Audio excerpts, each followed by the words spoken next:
Today, it's a different video as I read the chapter much earlier and I have notes and I had time to sit with my thoughts and I have so much to talk about because this chapter was the encapsulation of years of buildup and speculation about what the heck devil fruits are and where they came from. So today we discuss Rob Lucci's growth, the possibilities of devil fruits, and even Gear 5's novelty because it is important. So the cover pages recently, there have been some of my favorite things to cover as it is enhancing the story as always. I feel like I'm reading two different perspectives from each chapter due to the cover story. So even though this week featured Fat Crocodile, I'm here for it. It seems that Dufeld might be a benefactor or a sponsor of Mads in the past, or is trying to capitalize on that group and their resources. Dufeld, regardless of what his weight is, he's an emperor of the underworld, but still he's a loan shark who's very greedy, and so whatever he has planned, it's all about benefiting himself and his pockets. Working with Mads right now has its benefits, as they probably need resources, but they could also have access to weapons that most probably cannot. He may try to facilitate a deal which involves weapons and residuals on the back end. This appearance by Dufeld could be very important, so we should keep our eyes on it, but in the meantime, we should keep our eyes on that subscribe button. Look down, you watched a few videos, make sure you are subscribed, and if you are, you can drop a like. But let's get to the chapter because it was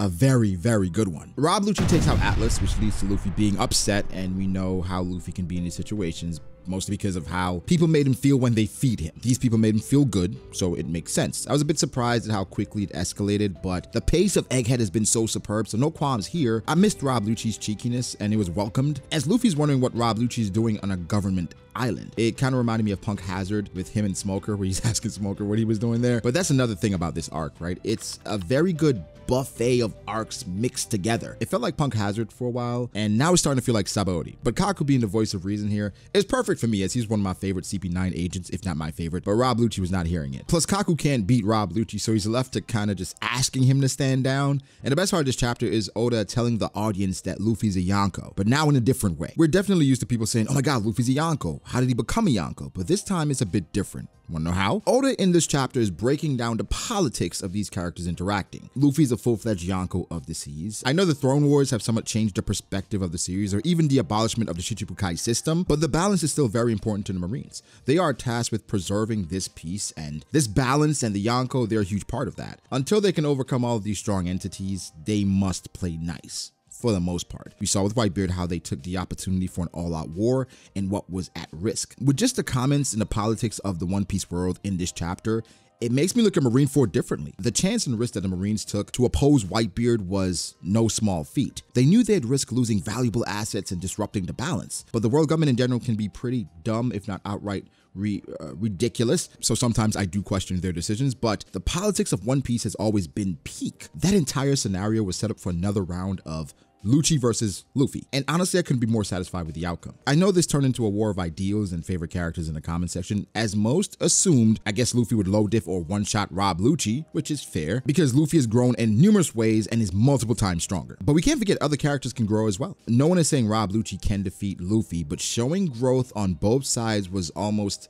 demanded. Kizaru being on Egghead, or being on the way to Egghead, is no longer just in theory. We speculated that months ago on the channel back when the photon gloves were introduced, as did everyone else, but we said it too. It's a perfect marriage, as we may finally see Kizaru actually trying, as Luffy is an opponent that you would need to try against. Also a slight showcase for other characters, preferably Frankie, to show his stuff. That's my bet from one of the other characters or Straw Hats not named Luffy, Zoro, Sanji, or Jinbei to get a hit in on Kizaru. Kizaru leaving before telling Akainu is giving big I'm tired of being told no energy, and it kind of reminds me of Ace after Whitebeard told him no, he can't go to Wano, but he left to go after Teach without saying anything. So does this mean Kizaru gets clapped? I don't know, I guess we gotta stay tuned. Akainu as always is exceeding my expectations as a fleet admiral, as he was shown to be a hothead, but he manages to stay cool and calm in these situations, which is pretty cool to see a character have this somewhat development in a very subtle way. But we got to talk about him as a combatant. I know he's doing what needs to be done, but Oda, get that man from behind the desk, okay? Even Kizaru is tired of sitting still, and when will we have the magma brat erupt? I've been waiting for it. Also, let's give Kizaru his props. He is always ready and willing in any situation. So far from what we've seen, he was ready to go to Wano, and now he's pulling up on Egghead. He does not care, unless it's film red. Moving on, Akainu is very aware of the problem if Vegapunk goes with Luffy, as it adds to the incredible list of Luffy's allies, and it deals a direct blow to the world government. Now, the world government, they were pretty much done with Vegapunk,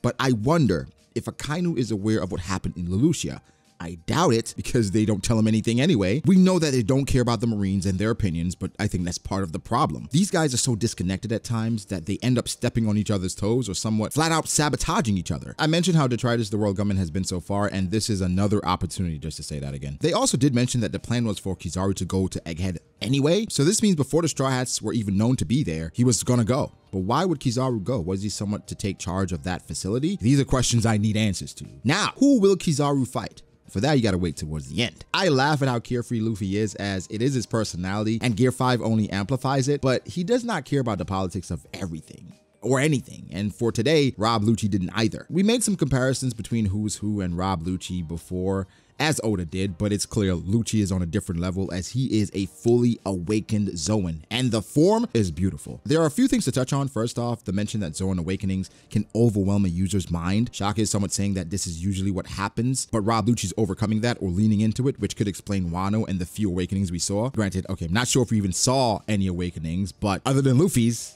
and Kaido's, I suppose, but it wasn't clear. Okay, Rob Lucci's form reminds me of not only Who's Who's, but Yamato's as well. The sash he has, I mean, we're gonna talk about that. Does he know? Will Oda explain this phenomenon? Awakening Zoan video on the way, I promise, I'm way ahead of you. As much as Rob Lucci versus Luffy was the focus of discussion and ire, I guess, as fans can't seem to agree on what is appropriate for a newly minted Yonko of the Seas, I personally don't think strength was that important in this scenario, for reasons. Even though I think it was necessary to show the growth of a fan favorite, but based on how upset people are with the outcome, I'd rather say a prominent antagonist that has gone through the ringer himself. The entire purpose of this was literally showing Gear 5, to give a hint or theory relating to devil fruits. If I knew any better, one would think Vegapunk was waiting for this exact scenario. I would be inclined to believe if the situation didn't present itself, Vegapunk would probably straight up ask Luffy, hey, show me your Gear 5 form. Show me the white one. That sounds crazy. Nika is described as a white warrior, and Vegapunk's theory is intriguing at worst, unbelievable at best. Let me explain. Vegapunk is saying that the wills and dreams of individuals who believed somewhat manifested these outrageous powers, and that led to these incredible abilities. We know in the past that the people prayed to the sun god, so even in this extreme scenario, it shows what is possible in this amazing world. The Nika specifically has been wiped from this book, but what is this database Vegapunk is pulling from? When things go awry, as they already are, and Kizaru being underway there, will Frankie download this database? Will we ever see the descriptions given to some of these devil fruits? The paths of evolution, the process of evolution, they're all exciting. And it's even led to some theories of Einstein, which we'll nerd out about another time. But the dialogue around Rob Lucci versus Luffy was more interesting than the fight, even though the iconic clashes were a sight to behold. But Vegapunk talking about dreams and wills and manifestation is saying or showing that Nika is the peak embodiment of this idealistic theory of evolutionary paths. The fact that it is viewed as a god as well only adds to this theory and intrigue, so I can't wait for a more detailed explanation. Now, Oda did a great job of presenting it as a theory, even from the authority on devil fruits. Much more to come though, I am sure of it. Sentomaru coming in on his day off is better than me, even though he's dressed like an auntie. Either way, I love seeing S-Hawk, S-Snake, and S-Shark, and I could not wait for Jinbei's reaction, but I would love more on that too, because what was the process? Vegapunk was privy to these situations, and so the answers are gonna come, but how did we come about this? What did you use to clone them? How long did it take? I love the situation Sentomaru is in though, as he's presented as very noble and a loyal person. Upon introduction, and even now as a newly appointed Marine, as he became a Marine officially over the time skip, it's obvious that he would choose to be loyal to the man that saved him. W guilt trip by Vegapunk though. Let's A1. The Seraphim continue to be one of the more interesting powers in the story, and of course, the control of them was in question. Who has the most control and what was the agreement? It is revealed in this chapter, and in exchange for resources, the hierarchy had the Gorosei at the top, as well as the authority chip for others to utilize